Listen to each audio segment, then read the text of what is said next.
ଯେତିକି 5,000 କି ଲକ୍ଷେ 15,000 ଭଳିଆ ଆମେ ପାଚିକା ଅଛୁ ଆମେ ମରିମୁ ନହେଲେ ସେଇଠି ମାରିମୁ ହକ ଆମ ଦାବି ପୂରଣ କରିକି ଧରିକି ଆସିବୁ। ମୋ ଆଖିର କେହି ଭଲ ନୁହେଁ ନା ନବୀନ ବାବୁ ଭଲ ନା ମୋହନ ମାଝୀ ଭଲ। ଆମେ ଯୋଉ 30 ବର୍ଷ ହେଲା ଖଟିनुनु ନବୀନ ସାରେ ଥିଲେ ସେଇ ଖଟେଇ ମାଇଲେ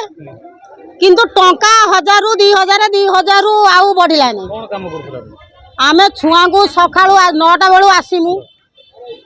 खरिका खरिकी करमु हांडी कुंडई मजा मजी करमु भल मंद करमु 200 150 एमती छुआ को रोसई कर खाया दमु। आज से छुआ जो खाई मनीष क्या आम रोसिया पदटा भी सुधा मास्टर कह अमके कर ढमके कर ऐसा तेसा सब करमु आसमु 10टारू 24 वर्ष है नवीन सार कर किंतु एबे कहते करीम बोली किंतु मोहन माझी सेमती आसिले सी कहले हूँ आम करीम बोलिकी आमको आम गनु खरा तार 5 दिन काल पड़ी रहीनु कुटा कामुड़ी भी पड़ी रहीनु खरा खाइनु वर्षा खाइनु सब खाइनु जीवन पूरा गला मेडिकल जाकि पईनु सी भी सुधा पेपर बाहर कहला टंका देदमु से जो गंड आसिक सी कहले हूँ ज तुम मान्यता पाइज तुमर हूँ 10 तारीख दरमा पाइज तापर तुम दरमा भी मिल गोटा की भी गोटे विषय देले ताना आम कौन करूँ फेर से राजा रास्ता को जीमु से आम नढ़ई करमु जेतिकी 5,000 कि लक्षे 15,000 भाई आम पाचिका अच्छु आम मरीमु नने से मारिमु हक आम दाबी पूरण करके धरिक आसमु।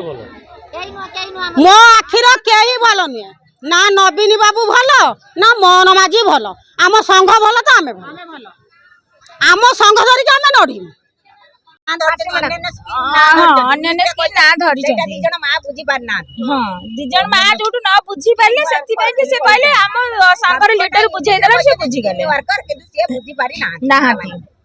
किंतु आमको नित्यानंद गंड एप्रिल मासरे शुणाणी नवीन बाबू भल आमर सबु दल भल आमर कई दल खराब नुहति कागज पत्र हेनी आते करते हेता किंतु एबे कहउछन करिया पई एबे करूना नवीन सार ना ना सेटा तो होउची सेटा तो होउची से बीजेपी सरकार होउनी ना केतले होउनी सब बेले पई होउची किंतु सेटा हमको ध्यान कई दउनांती बीजेपी सरकार 24 वर्ष शासन करके आमर किछि परिचय पत्र देई नांती वर्ष 2 वर्ष लानी मोहन सरकार राजगादी बसिक भी किछि आमर देई नांती आमर तो नित्यानंद गंड सार आम दाबी रखी आमको एप्रिल मासरे शुणाणी करें एपर्यंत किसी शुणाणी करना मे फास्ट आज 1 है श्रमिक दिवस आमको कहते एप्रिल मास फास्ट वीक रे जनइबे बोलिका आमको किसी जनई ना आमर प्रतिश्रुति 7टा दाबी थिला आमर कागज पत्र सब रखी कहले आम प्रत्येक मासरे 10 तारिख दरमा दबु तमर परिचय पत्र दबु आ दरमा बढ़े प्रतिश्रुति 3टा दाबी रखी किंतु एपर्यंत किसी शुणाणी करना नहीं दरमा 10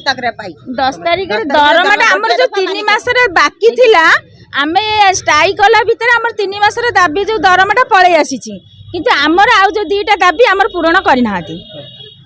प्रकृत गुरुत्वपूर्ण डिमांड होची आज दिन में मोहन माझी सरकार श्रमिक कल्याण क्षेत्र में बहुत गुरुतर विभ्रांति निर्माण श्रमिक कल्याण बोर्ड नवीन बाबू गोटे भारत वर्ष में नुआ रूप ठिया करते सब प्रकार दुर्घटना बीमा सब दे आज निर्माण श्रमिक कल्याण बोर्ड 2 वर्ष सरकार है अध्यक्ष ना ऑफिसर ना कार्यक्रम होनी कि कल्याणकारी बोर्ड कार्य आउ गोटे हूँ नवीन बाबू बहुत संघर्ष मध्य दे ट्रांसपोर्ट वर्कर्स वेलफेयर बोर्ड करते परिवहन श्रमिक मैंने कल्याण बोर्ड करते ना तार अध्यक्ष चिंता डेवलपमेंट अच्छी 2 वर्ष है सरकार ड्राइवर मैंने संकटजनक अच्छे 30 लाख ड्राइवर भारत वर्ष ओडिशा काम कर truck driver car driver tractor Tata magic हिसाब कर ऑटो ड्राइवर आपको मिसे 30 लाख अच्छा कल्याणकारी बोर्डटा अचल असंगठित श्रमिक कल्याण बोर्ड भी अचल श्रम विभाग ना ना दुर्दशा कई लोक ना अफिसर ना निजुक्ति ना से भाव में 2.5 लाख 3 लाख लोक कम कर ठिका श्रमिक भाव में सरकारी स्तर में जहाँ आउटसोर्सिंग 20 वर्ष होगा 15,000 12,000 20,000 भितर कम कर स्थायी ना कि प्रतिकार व्यवस्था कर सर्वनिम्न मजूरी जदि बुद्धि करा जाए आम 20-22 लोक पाइले सी कहीं अन्य राज्य को जी कहीं दादन खटिया जी प्रश्न कहीं आसो सर्वनिम्न मजूरी नवीन बाबू एककालीन 2024 104 टका वृद्धि करते आज मोहन माझी सरकार को आम कहूँ 800 टका सर्वनिम्न मजूरी हो जहाँ परिणति आम गोटे श्रमिक मान सुरक्षा दे पार दादन समीक्षा समस्याटा गोटे बड़ दूर हबार सहायक हे से कथा भी कर जो मैंने स्कीम वर्कर अच्छा धर अंगनवाड़ी है पाचिका है आशा है एमबीके सीआरपी है जो स्कीम वर्कर मान से आम कहूँ सरकारी मान्यता दियो श्रम मान्यता दियो श्रमिकर मान्यता दियो देले से मिनिमम वेज आसवे दरमा बढ़िया दरकार नहीं पाचिका भौणी मैंने 100 टଙ୍କା पाइबे आशा करी मैंने 100 टଙ୍କା पाइबे ना ये कौन कथा एमती हेल्ले कौन समस्या समाधान हम आशा करी मैंने दिन को 200 टଙ୍କା लेखा हो 6000-7000 लेखा पाँच ठीक ठाक नहीं पाचिका एत कम करेंगे सकाल 9टार सी संध्या 4टार 5टार फेरवे से 100 टଙ୍କା पुणी 4 मास 5,000 दरमा ना भत्ता ना एवं मिशन शक्ति भांगी दे सारे माँ मान कथा कहु सशक्तिकरण कथा कहूँ राति 1 पर्यंत विधानसभा चलुची कौन चलुची जो मिशन शक्ति की नवीन बाबू विश्व दरबार को नहीं से मिशन शक्ति आज अचल आम दाबी हूँ विश्व श्रमिक दिवस आपको कार्यक्षम करूँ श्रमिक मान सम्मान मिलू वर्किंग आवर 8 घंटा काम कर मोहन सरकार 10 घंटा कर ये भयंकर श्रमिक विरोधी श्रमिक शोषण नीति करा जहाँ विरुद्ध आज विजु श्रमिक विश्व श्रमिक दिवस तीव्र प्रतिवाद कर दाबी भाई अनेक श्रमिक मैंने अच्छा श्रमिक कार्ड है सरकार आपत्ति ध्यान देवा दरकार कि निहाती देवा दरकार जो मैंने कार्ड पाई ना चिन्हन करवा कार्ड दबा ए क्षेत्र में सरकार क्रियाशील सीना हम क्रियाशील हो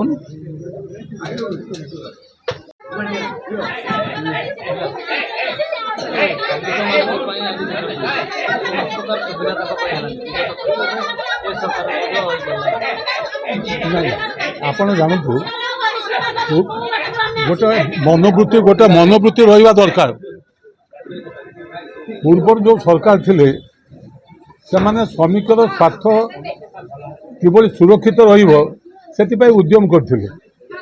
श्रमिक मानकर बहुत समस्या थाए श्रमिक माने तांकर दाबी हासिल करने पे आंदोलन करते 1886 मसीह आपण जानिथिबे श्रमिक माने संगठित भाव यूनियन गठन करने जो आंदोलन जारी करथिले से आंदोलन सफलता आमे लाभ करुचे जहाँ फल प्राय 42 ऊर्ध्व श्रम आईन गठन होता एवं से श्रम आईन भितर श्रमिक यूनियन किभली गठन करा मिनिमम वेज केमिति पेमेंट करा कॉन्ट्रैक्ट लेबर केमिति रेगुलारिजेशन हम एवं तत्सहित विभिन्न श्रमिक कल्याण पाई विभिन्न आईन प्रणयन करा ये सरकार आसला परे आपण जानिथिबे से जो 44 आईन थिला श्रम आईन ताको रद्द करी सी 4टी लेबर कोड करिसंती जो लेबर कोड माध्यम श्रमिक कल्याण हवा परिवर्ते श्रमिकर बहुत क्षति हे गोटे यूनियन मध्य रेजिस्ट्रेशन करवा संभव हम नहीं मालिक माने प्रकृत जो माने एम्प्लॉयर से माने मालिक हे से माने चाहिए श्रमिक को बाहर करि परिबे चाहिए रखिपारे जदि 300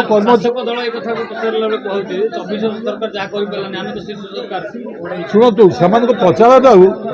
सी जो 24 वर्ष सरकार कौन कर तमें जो कौच जे 2 वर्ष भितर आम बहुत किसी करूँ गोटे तापर डिबेट हो पूर्व सरकार आप जानिए जीवन कहीं आप जानिए पूर्व विजुओं समय एभली है गोटे खाली दृष्टांत जे जो मिनिमम वेजटा सी हूँ बंचा मिनिमम वेजटा तो बचापी गोटे जी दरकार ताचे आहरी कम विजुओं समय 11 टंका मजूरी को 25 टंका कले जहाँकि भारत वर्षर कौन सी राज्य में एत परिमाण बढ़ी ना से भाव में ये सरकार नवीन पट्टनायक सरकार आप जानी सर्वनिम्न मजूरी एका थरक 104 टंका वृद्धि करते नवीन बाबू तो समय विभिन्न कल्याण बोर्ड गठन करा नवीन बाबू ଯଦି କେହି କୌଣସି ଅଭିଯୋଗ ଆଣୁଥିଲେ ତାକୁ ସମାଧାନ କରିବା ପାଇଁ ଶ୍ରମ ବିଭାଗକୁ ଦାୟିତ୍ୱ ଦିଆହେଉଥିଲା, ନିର୍ଦ୍ଦେଶ ଦିଆହେଉଥିଲା। ବର୍ତ୍ତମାନ ଶ୍ରମ ବିଭାଗ ଆପଣ ନିଜେ ଅନୁଭବ କରୁଥିବେ ଗୋଟେ ସ୍ଥାଣୁ ଅବସ୍ଥାରେ ଆସିକି ପହଞ୍ଚିଲାଣି। ଶ୍ରମ ବିଭାଗ ଅଛି ବୋଲି ଲୋକ ଉପଲବ୍ଧି କରିପାରୁନାହାନ୍ତି। ଆପଣ ଜାଣିଥିବେ ବିର୍ଲା ଟାୟାର୍ସ ବାଲେଶ୍ୱର, ବିର୍ଲା ଟାୟାର୍ସର କର୍ମଚାରୀମାନେ ଆନ୍ଦୋଳନ କରି ବସିଲେ ସେମାନଙ୍କର ଦାବିକୁ ଶୁଣିବା ପାଇଁ ସରକାରଙ୍କର ମଧ୍ୟ ସମୟ ରହିଲା ନାହିଁ। ମୋର କହିବା କଥା ହେଉଛି ଯେ ସର୍ବନିମ୍ନ ମଜୁରୀ ବୃଦ୍ଧି ହେବା ଉଚିତ। ଯେଉଁଗୁଡ଼ିକ ଦେଉଛନ୍ତି ଆଉଟସୋର୍ସିଂ, ଯେଉଁଗୁଡ଼ା ଆଉଟସୋର୍ସିଂ କର୍ମଚାରୀ ବା ଶ୍ରମିକ ସେମାନଙ୍କୁ ସ୍ଥାୟୀ କରାଯିବା ଉଚିତ। ମିନିମମ୍ 26,000 ଟଙ୍କା ଦରମା ବା ମଜୁରୀ କରାଯିବା ଉଚିତ। ସାର୍ ବିଜେପି କହୁଛି 24 ବର୍ଷରେ ଆପଣ କାହିଁକି ଶ୍ରମିକ ଦରମା ବଢ଼େଇ ପାରିଲେନି, ମଜୁରୀ ବଢ଼େଇ ପାରିଲେନି? ଏବେ ଆମେ କହିଲୁ ଆମେ 104 ଟଙ୍କା ଲେଖା ମଜୁରୀ ବଢ଼େଇନୁ କେମିତି? ଗୋଟେ ସେଇଥିପାଇଁ କହୁ ତାପରେ ଡିବେଟ୍ ହଉ 24 ବର୍ଷ ଭିତରେ କ'ଣ ହେଇଛି। ଆଜି ଆପଣ ଦେଖିବେ ଯେ ନୀତି ଆୟୋଗ କ'ଣ କହିଛି 2024ରେ ସ୍ୱାସ୍ଥ୍ୟ ବିଭାଗର ଯେଉଁ ବିକାଶ ହେଇଥିଲା ସେ ବିକାଶ ଓଡ଼ିଶା ଭାରତ ବର୍ଷରେ ଅନ୍ୟ କେଉଁ ରାଜ୍ୟରେ ହେଇନି। ମୋର ଖାଲି ନିଜକୁ ଟେକିକି କହିଲେ ହେବନି। ଆମ ରାଜ୍ୟରେ ପ୍ରାୟ 2 କୋଟିରୁ ଅଧିକ ଶ୍ରମିକ ଅଛନ୍ତି ଏବଂ ସେ ଶ୍ରମିକଙ୍କ କଲ୍ୟାଣ ଯଦି ଆମେ ନ କରିବା ତାହେଲେ ମାଇଗ୍ରେସନ୍ ବଢ଼ିବ। ବର୍ତ୍ତମାନ ସୁଦ୍ଧା ସରକାର ଯେଉଁ କଥା କହୁଥିଲେ ଯେ ମାଇଗ୍ରେସନ୍ ବନ୍ଦ କରିବୁ, ଯେଉଁଗୁଡ଼ା ଶିଶୁ ଶ୍ରମିକ ଲୋପ କରିବୁ ଏବଂ ବଣ୍ଡେଡ୍ ଲେବର ଲୋପ କରିବୁ, ଆଉ କୌଣସି ଶ୍ରମିକ ୱେଲଫେୟାର କରିବୁ, ମହିଳାମାନଙ୍କୁ ସୁରକ୍ଷିତ କରିବୁ। କିନ୍ତୁ ଆମେ ଅନୁଭବ କରୁଛନ୍ତି 1886 ମସିହାରେ ଯେଉଁ ଆନ୍ଦୋଳନ ହେଇଥିଲା ଯେ ଶ୍ରମିକମାନଙ୍କର 8 ଘଣ୍ଟା ଡ୍ୟୁଟି ପାଇଁ, ଏବେ ଇଏ ସରକାର ତାକୁ 10 ଘଣ୍ଟା କରିଦେଲେ, 12 ଘଣ୍ଟା କରିଦେଲେ। ତାହେଲେ ଆମେ କୁଆଡ଼େ ଗତି କରୁଛୁ? ଖାଲି ସେତିକି ନୁହେଁ, ଖାଲି 10 ଘଣ୍ଟା 12 ଘଣ୍ଟା କଲେ ତା ନୁହେଁ, ଯେଉଁ କାମ ମହିଳାମାନେ କରିବା କଥା ନୁହେଁ ରାତିରେ ସେ କାର୍ଯ୍ୟ ବି ମହିଳା କରିବେ। ସମସ୍ତ ଶ୍ରମ ଆଇନକୁ ଭାଙ୍ଗିଲେ, 4ଟା ଶ୍ରମ କୋଡ୍ ତିଆରି କଲେ, ଯେଉଁ ଶ୍ରମ କୋଡ୍ ଫଳରେ ଆପଣ ମୋତେ ୟୁନିୟନ ବି କରିପାରିବେନି। 300 କର୍ମଚାରୀ ଯଦି ନଥିବେ ସେ ଛଟେଇ ମନ ଇଚ୍ଛା କରିଦେବେ। এই যে শ্রম বিরোধী কার্য বিজেপি সরকার করেছি তাকে আমি বিরোধ করছু। তার সেমানে খালি আমি বিরোধ করনু, ভারত বর্ষর সমস্ত সেন্ট্রাল ট্রেড ইউনিয়ন বিরোধ করেছেন, বারম্বার আন্দোলন করেছেন, কিন্তু বিজেপি সরকার তাকে শুনি না। তেণুক আজ এ শ্রমিক দিবস, বিশ্ব শ্রমিক দিবসে ওয়ার্কর্স অফ দি ওয়ার্ল্ড यूनाइट हुंतु एवं यही श्रम विरोधी नीति विरुद्ध आंदोलन करतु निज हक पाइबाई जो भाव में 1886 मसीह श्रम निर्घंट कर कार्य निर्घंट से श्रमिक को स्वार्थ को सुरक्षित करने समस्ते एक हूँ।